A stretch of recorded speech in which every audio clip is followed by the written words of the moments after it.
এবার ঢাকনাটা আস্তে করে আবার খুলে মাছগুলো আস্তে করে একটু উল্টিয়ে দিই। পাতাও সিদ্ধ হয়ে যাবে, মাছটাও সিদ্ধ হয়ে যাবে। ইলিশ মাছ তো এমনিতেই নরম হয়।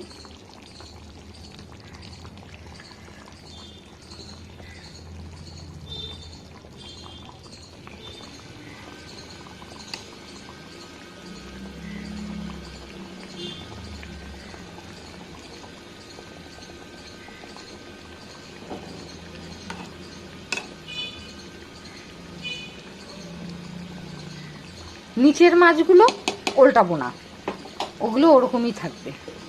আবার একটু চাপা দিয়ে দিলাম, খাওয়ার সময় আবার দেখাচ্ছি।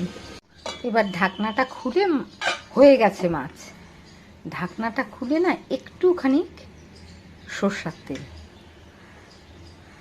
তেলের মধ্যে যদিও বা অনেক দিয়েছি, তাও একটু কাঁচা সর্ষার তেল ইলিশ মাছের সাথে অঙ্গাঙ্গিভাবে জড়িত।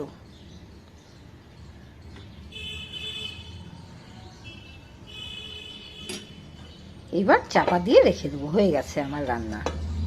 খুব সহজ, একটা মাছও ভাঙেনি, একটা কিচ্ছু হয়নি।